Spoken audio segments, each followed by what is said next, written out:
after 30 years of waiting. 30 years of waiting. Over 30 years. Okay, I'm not sure the exact date, but it's been over 30 years. It's finally happened. Finally, after 30 years. They're making a Masters of the Universe movie with He-Man. Finally. That's finally happened, because those have been my pronouns for years. I'd introduce myself. My name is Wes Acton, and my pronouns are He-Man. I actually did that at a job interview, and it didn't go over very well. It was interesting. Yeah, but anyway, yeah, finally, I'm kind of happy, and it's hey, no one should complain about this movie. He's using pronouns. So anyway, I've always been a big nerd, so I'm geeking out right now. Thanks for tolerating me. Kuna Matata.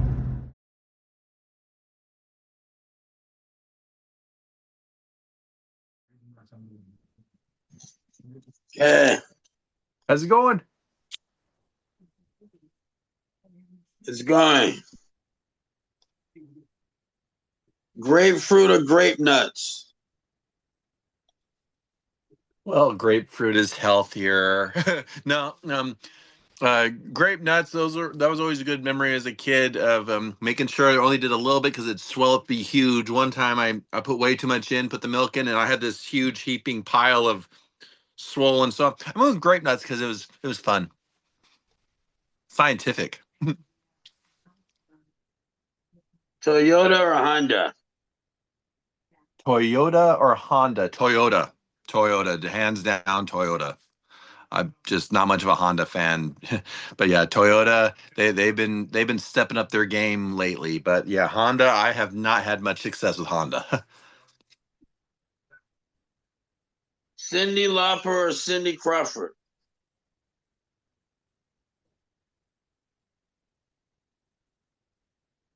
Cindy Crawford. Yeah, obvious reasons. Yes. Very pretty.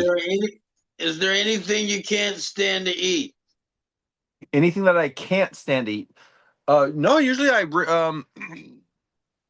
really, I enjoy a lot of different foods. Anything I can't stand. Well, the reason green beans. But that's because when I was a little boy, my little brother got sick. I jumped out of the way, and he could have spewed sick anywhere.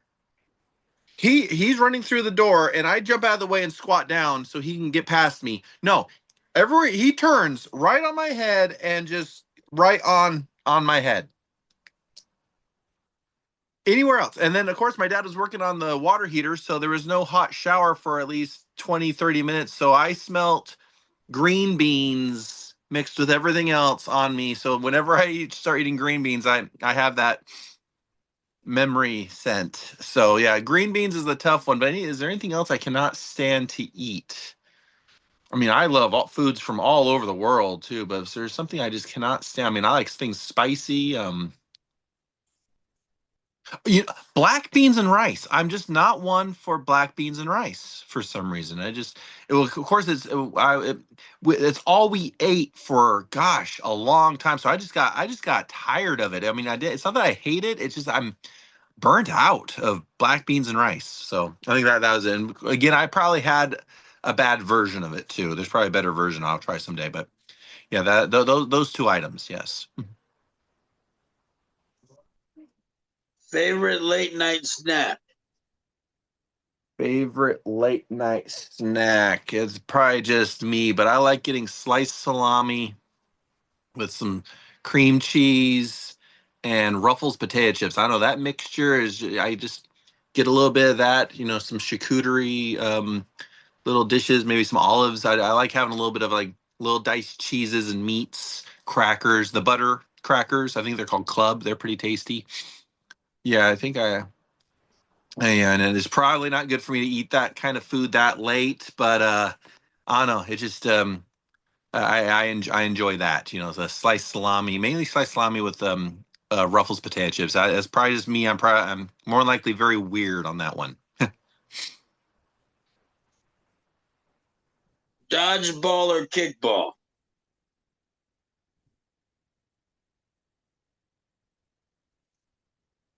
Dodgeball. I enjoy playing both, but yeah, dodgeball is fun, especially when you see someone there. You you're able to lead the target and hit them right in the side of the head. And I could hit someone so hard I could knock them over. It's fun, like those little ducks at the fair. I was like, now keep going back and forth. Let me get you. Yeah, dodgeball is fun because I was pretty good at dodgeball, but kickball is fun. But dodgeball, you get to work on your aim. Boom. So yeah, dodgeball's good. Yeah. What is your favorite comedy movie? Oh, that's a tough one. Favorite comedy movie. Oh my gosh, I mean, like Deadpool was hilarious, a little inappropriate for kids though, but you know something? It's not a very popular one. But for some reason it just makes me it's nostalgic, it's a comfort. It's funny, but it's also a comfort movie. Called The Big Year. It's with Jack Black, Luke Wilson, Steve Martin, a few other really good actors in it. It's where they take a year to do bird watching, and they call it birding. And that's just a really nice. It's a funny movie, and it's just very it's a comfort movie too. I really enjoy that one. Hitchhiker's Guide to the Galaxy. That another not very popular movie, but I really enjoy it. What's another one? Oh my gosh, that's a tough one because I just love comedy so much. Oh my gosh, all of Adam Sandler's movies. I mean, my gosh, that's a tough one.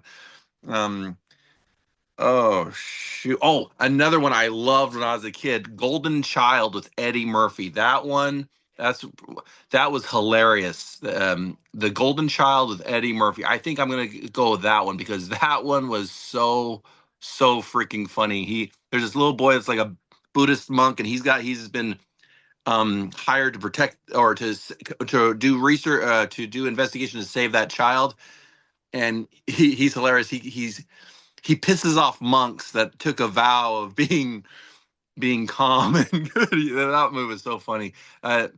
And man, that's a tough one. But yeah, those few movies there are ones I really enjoyed. It's hard to me to pin down one though. Yeah, that's a tough one. So I'm gonna have to go with that that wide range. Oh, wait a minute. Another one called Meet Dave with Eddie Murphy. Another not very popular movie, but that one was hilarious. They're little people in a big robot that looks just like Eddie Murphy, and they come to Earth and they're trying to steal the water from Earth. It's a very cheesy, corny movie, but it was hilarious. Anyway, so yeah, I don't know if I can just choose one on that one. That's a tough one. Yeah. What's your dream role to play in a movie? Wolverine. Yeah. Yeah, that'd be cool. That'd be really cool. Shoot, what's another? Well, here, Kratos from the if they made a movie of uh, the God of War, that'd be fun. Of course, I'm too much of a dork. Um, I love action. You know this. If they remade it right, It's a Wonderful Life by Jimmy Stewart, that old Christmas movie, black and white movie. Jimmy Stewart, George Bailey. He had so many dreams. He got a family. He met the woman he loved. Everything he worked on just kept falling flat. He was going to go to World War II and be a hero. No, his little brother became the hero. He was always doing the right thing and always stuck in just mediocre limbo nothingness, and found out he did so much greater good, and everyone appreciated it for me. That movie was very touching. So and it's funny and it's there's good funny parts, heartwarming, and a very good lesson all in it. So I think that'd be it. A modern day version of It's a Wonderful Life. Yeah, I'm kind of living it. Peter Pan or Peter Parker? Peter Parker. Peter Parker. Yes. Yeah. Yeah. Peter Parker. Yeah, you can't. Spider Man. Spider Man. Yeah. Peter Parker.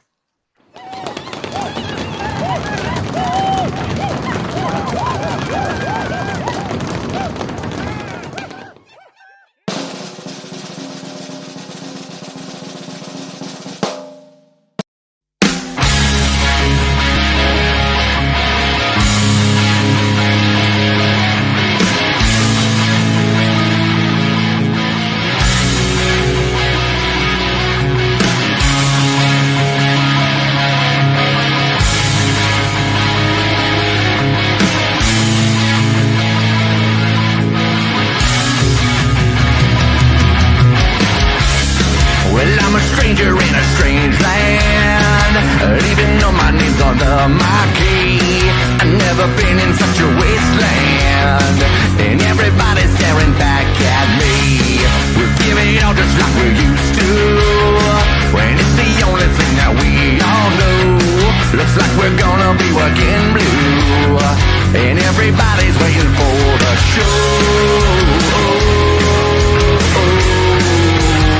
Waiting for the show. Waiting for the show. Well, I've seen all I need to see.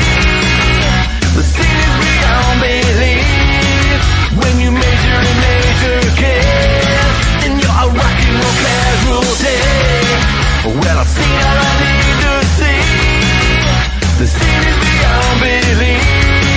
When you measure in major care, then you're a rock and roll casualty.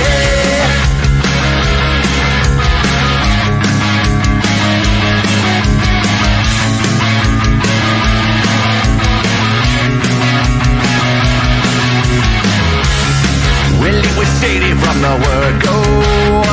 I can't believe I ever would agree to bomb so hot and on my good clothes. Well, how did this become reality? We'll give it all just like we used to, and it's the only thing that we all know. Looks like we're gonna be working blue, and everybody's waiting for the show. Waiting for the show.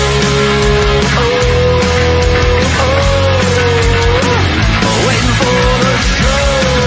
Well, I've seen all I need to see. The scene is beyond belief. When you measure in major care, then you're a rock and roll casualty. Well, I've seen all I need to see. The scene is beyond belief. When you major in major care, then you're a rock and roll casualty.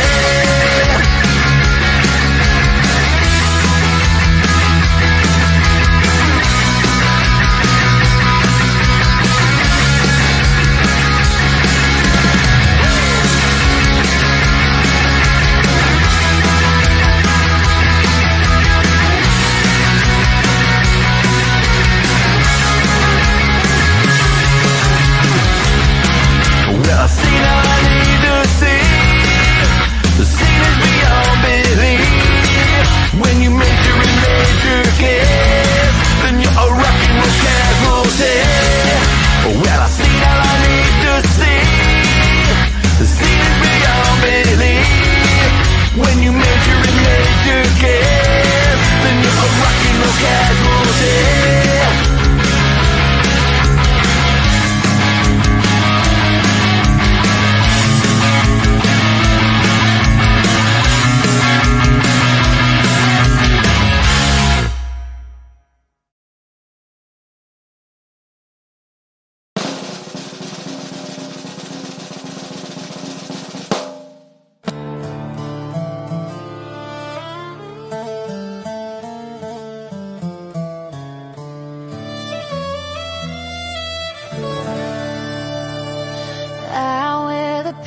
I call the shots. Stack my own bricks, build my own blocks. They say it's not my place, but hey, I'm dancing in my space. But maybe someday I'll find a hand strong enough to take this stand. Not to crush me, but to hold a partner bold enough to take hold. I'll wear the pants, yeah, I take the lead, but I'll hand them over when I feel safe to someone strong who can handle me. He wears the pants when he's here to take the lead. I don't need saving, I'm not lost. I'm the boss who knows the cost. But if he shows up with heart and grit, I'll make some room, I'll make it fit. Put me in my place and not with chains, but with trust that soothes my veins. Safe to hand over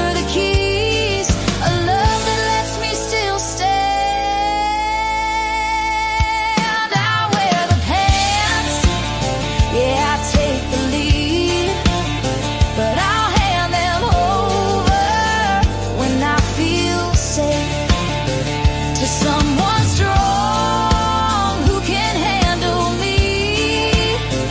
He wears the pants when he's here to take the lead. Oh, I am praying for that strong man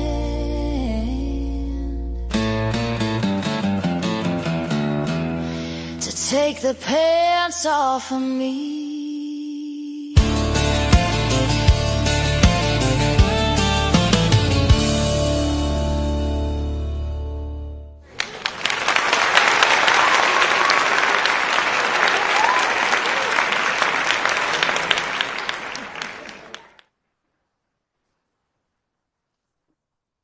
Top 3 favorite presidents. Top 3 favorite presidents. Well, this could get me in trouble. Teddy Roosevelt, President Abraham Lincoln. Those two are awesome. A third one here. There's a lot of controversy on a third one right now. Oh gosh, see, I tell people I don't support some because I love them and everything they do. I like results getting done. But I'm just gonna Thomas Jefferson. I'll go with those three because those three went through very difficult at the time. They were unpopular. They were hated. People were ripping them apart. I mean, we love Abraham Lincoln now, but during the time he was hated by almost everyone. He was trying to do the right thing and hated for it. So, but yeah, I'll just be safe and stick with those three right now until we see some more progress done right now. So yeah. What's an update on what you're doing in DC?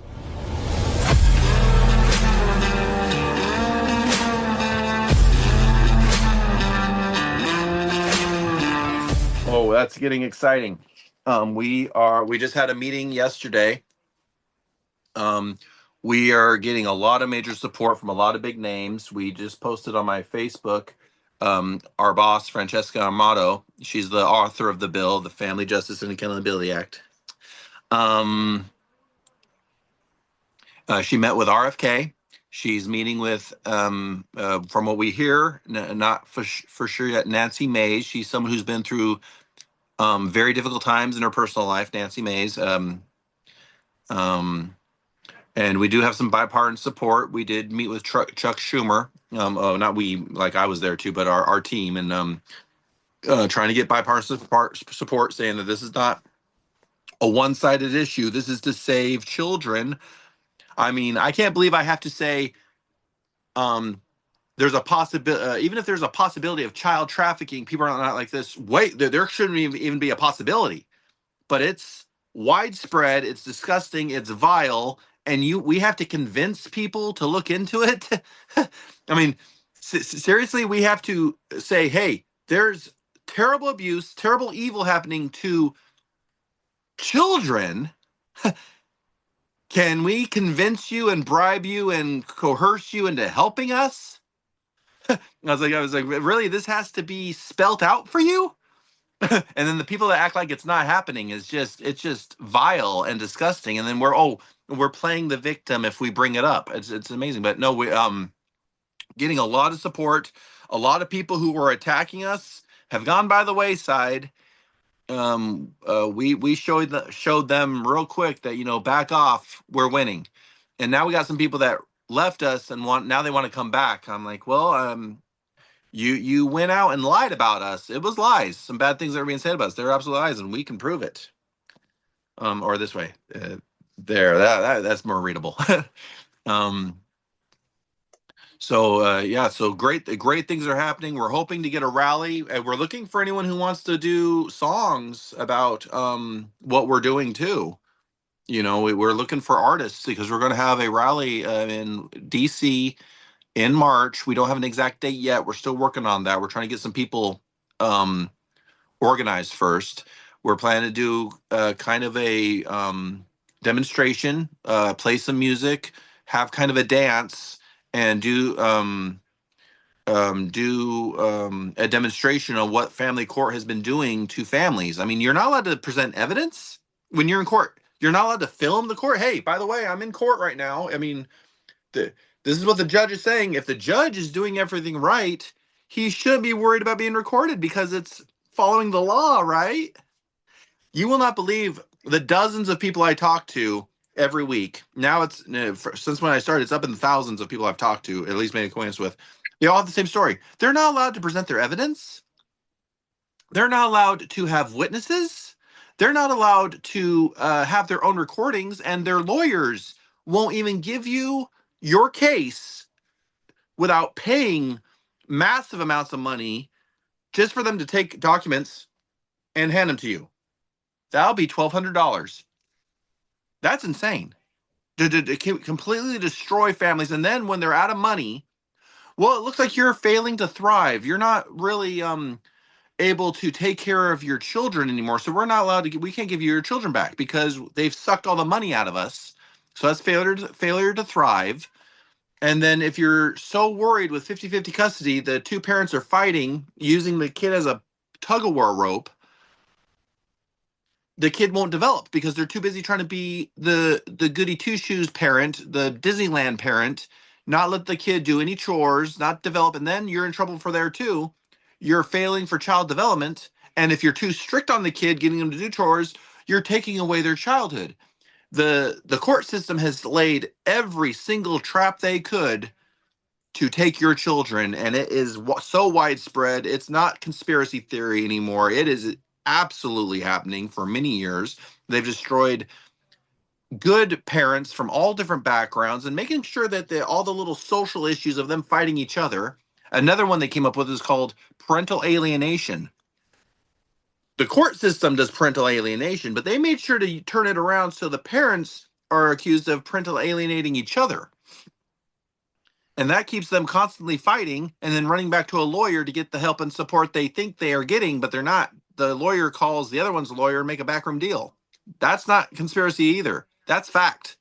I've seen it. You know the work I used to do. I used to work in the courthouses. I'd be in the rafters fixing wiring or plumbing and listening to how they're taking advantage of their clients and high-fiving over it and then bragging about how they got their new boat or they took another trip to Hawaii. And yeah, so it's a fact of what's going on. But yeah, we are getting a lot of support because the people are burning out. It's either the government steps up and does the right thing soon, or the people are burning out and something else is going to happen. And that's not calling anything.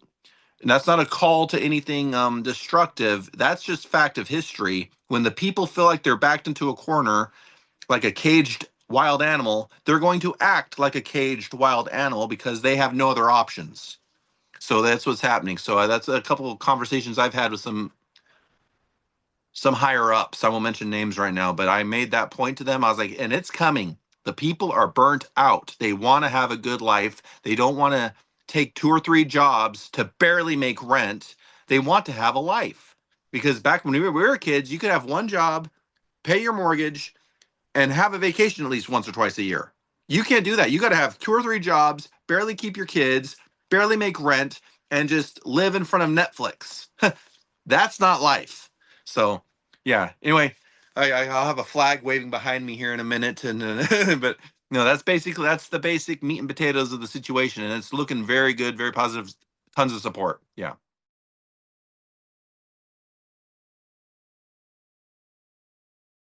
You know something? The elites, the people in charge that make decisions, they don't really see race or gender or any of the conflicts that are so important to the peasants. They see all of you, the peasants, as equal livestock. Yeah. And they know how to use those cultural subjects, the virtue-ish subjects, to keep you all fighting amongst each other, and yet you do it. What's adorable is many of you think that you have it figured out, that you're so smart, but yet you keep doing what they want, just like a puppet on a string, and you fall for it every time. You know? That is rich. That is good. Yeah. Here on the toilet, this is where I do my best thinking. So how much more are you gonna fall for it? You know, make sure that you hate each other when you're being used like livestock. I mean, you know it. You actually know it, but you still don't have the guts to do anything about it. You know.